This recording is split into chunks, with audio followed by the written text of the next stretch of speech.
red-faced soap. I remember that so well. 10p only, goodness. My favourite catalogue, Elliston's. In my childhood, I remember the red-faced soap very clearly. Marvellous stuff. It was a bar of soap about this big, and this is a plastic soap I also got from that period as well.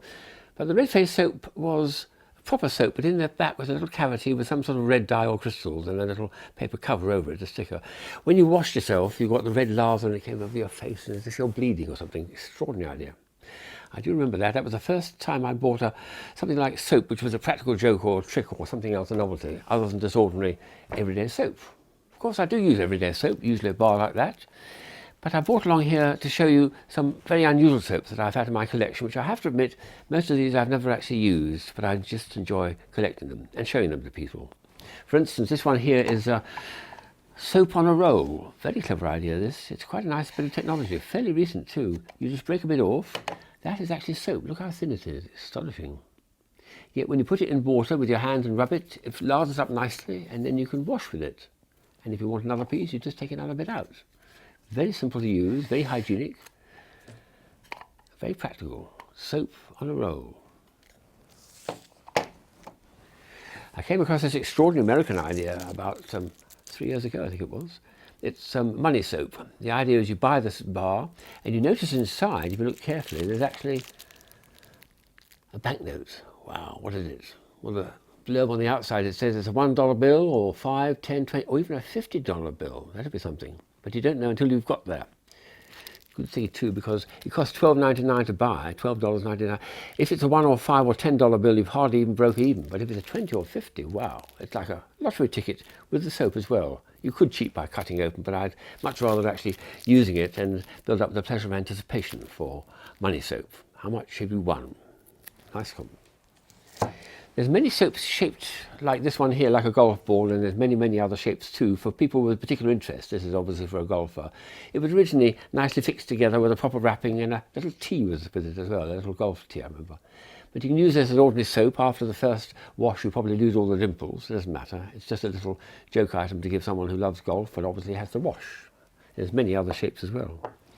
This was really for the hostess with the mostess. These are beautiful. Soap leaves. If you've got some very special guests and you've got a nice guest room which is en suite, you put these in the basin before they arrive, and it delights the guests because inside are these simply beautiful but delicate leaves made out of soap, based on the leaf, but then with soap in between the veins of the leaf. And look how thin that is. That is soap. When you put it in water and rub your hands over it, it'll lather up. But very, very beautiful, almost translucent for the guests, for a little gift from the host for the mostess. There's a very clever German idea I came across in the toy fairs about 30 years ago. No one's ever made it in the Far East, I don't think. Algae, the company, German pharmaceutical company, discovered that there was a certain chemical you can put on soap, and when you do so, it furs up. So they sell the thing like this cat, for instance, in a package, airtight package.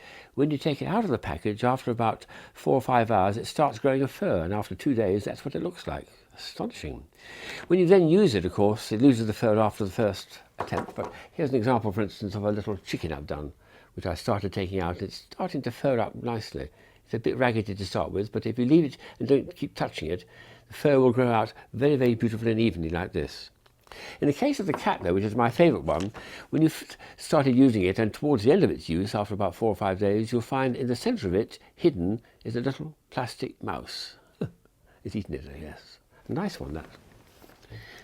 What the chemical is, I'd love to find out sometime. The Swedish do a lovely thing, floating soap. This thing here, Swedish summer soap. The point is, the Swedes go out into the countryside, into their little cabin in the wood in summertime, and there's lakes everywhere in Sweden, and they want to have a little bathe, of course. If they use bath soap, of course, it'll drop to the bottom of the lake and they can't recover it. So they use this special soap here, which is made of a peculiar material which allows the soap to float. So I'll try it here on this basin of water and see if it really will float for me. It has to be fresh water because that's the way the lakes are arranged in Sweden. They're all freshwater lakes. Yes, it does. It works very nicely. It makes me think, you know, that sometimes they ought to make a little plastic duck like one of these things. This won't float, it'll sink. But if they made a plastic duck for children which floated as well, that'd be a nice thing for the children to have in a bath, don't you think? I'm also looking for luminous soap if you ever come across it. Then there's 2 very jokey soaps to finish with, which I picked up in America. This one here was an amazing one. It was called Avalanche, and it's a shaving soap. Thank goodness it's empty because it makes an awful mess. When you push the button, after shaking and shaking, it breaks the switch.